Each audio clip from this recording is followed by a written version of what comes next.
In the summer of 1921, when the Osage Hills still whispered the secrets of buried oil, a woman named Clara Henshaw stood in the middle of her husband's ranch and smelled smoke. In an hour, the entire field worth a fortune in black gold was on fire. That night, 3 people vanished. By dawn, the sheriff claimed it was an accident. By sunset, the Federal Bureau of Investigation knew it was something else entirely. The sky over Fairfax, Oklahoma, was a strange shade of bronze, that morning dust and sunlight swirling together, painting the land in the color of suspicion. It was 1921, and oil had made gods out of ordinary men. Black fountains burst from the red dirt, and money flowed faster than the rivers themselves. Clara Henshaw, a 34-year-old widow of Osage descent, watched the smoke rise from the far ridge of her land. Her husband, Thomas, had been gone for 2 years, killed in what the county called a boiler explosion, though no one ever found the boiler. Since then, Clara had managed their ranch alone, watched by neighbors who whispered that she was too smart for an Indian woman. She didn't care what they whispered. What haunted her was the way men stared at her oil wells like wolves watching a bleeding deer. That morning, as she rode her chestnut mare across the ridge, she saw the first column of smoke. It wasn't the gray of cooking fires. It was thick, black, and angry. The closer she rode, the more the ground trembled beneath her. Flames licked the sky from one of her largest wells. The roar filled the air like a beast exhaling fury. And standing near the base of the inferno was a man in a dark suit to clean, too calm, too foreign to belong. He didn't run, just turned his head slowly, meeting Clara's eyes through the smoke. And then he smiled. 2 days later, miles away in Washington, D.C., a young bureau agent named Elliot Pierce unfolded a telegram from Oklahoma. It bore a single line: another death among the Osage. Possible connection to oil leases. Pierce was too idealistic for the cynics around him, too quiet for the power brokers above him. But he had something they didn't. He believed.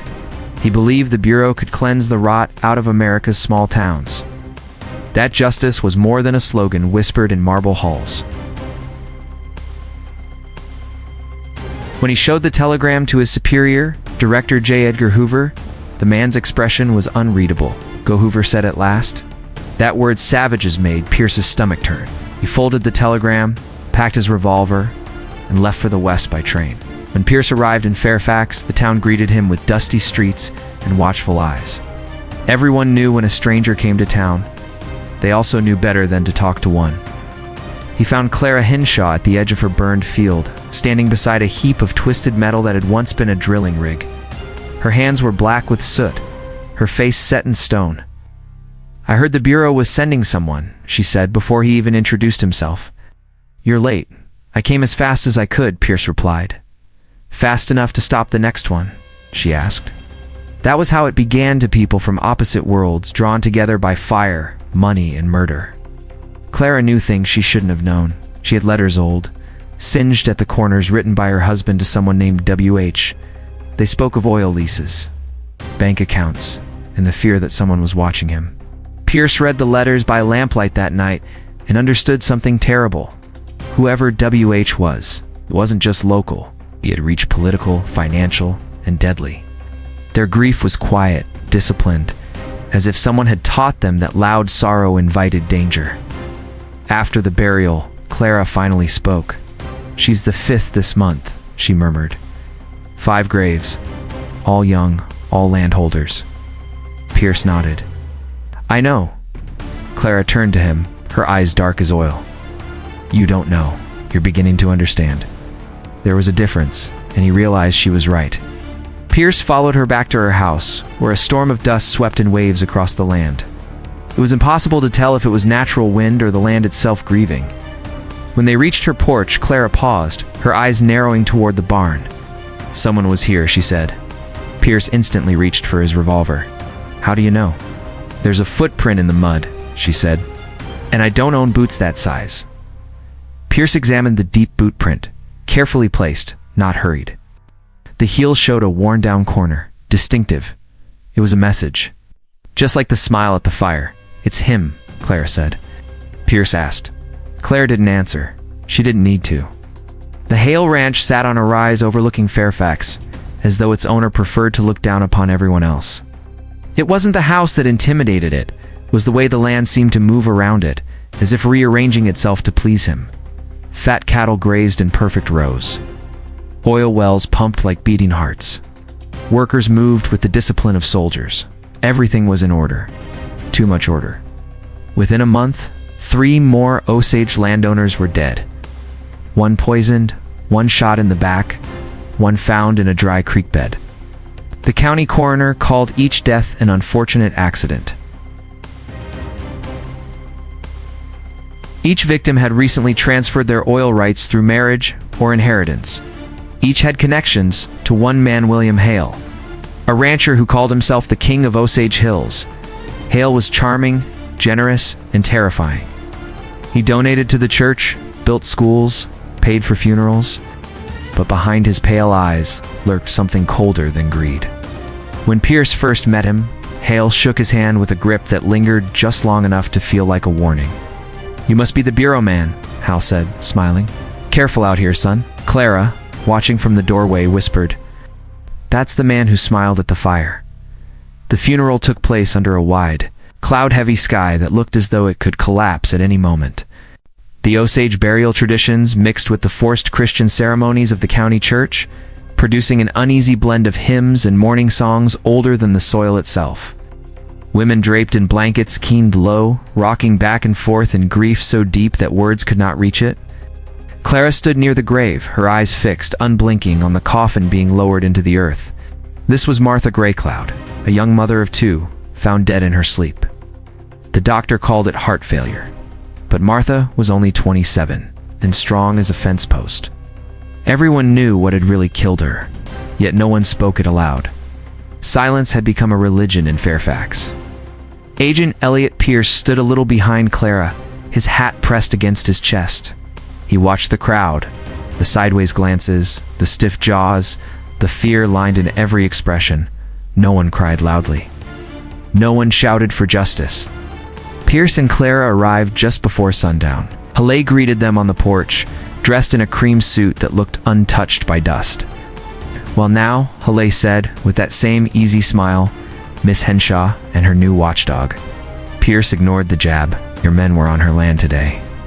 Hale feigned surprise so smoothly it was almost art. "Impossible. My men are loyal. They don't trespass." Clara stepped forward. "The fire wasn't an accident. And Martha didn't die in her sleep." Hale studied her, not angrily, not defensively, just studied, as if she were a horse he was considering buying. "You're a clever woman," Hale said softly. "Cleverness is dangerous out here. That was a threat. It's not even a subtle one." Before Pierce could speak, the ranch door opened, and a tall man with straw-colored hair stepped out. He carried himself with the lazy arrogance of someone who'd never been told no. "This is my nephew," Hale said. Raymond Ray tipped his hat stiffly to Clara, and she flinched. Pierce noticed. He filed it away in his mind. Hale continued, voice smooth as honey overwrought. "You're welcome here any time, Agent Pierce. But I'd advise you both not to wander. This land is old. Sometimes it swallows people." Behind the polite tone, there was a truth.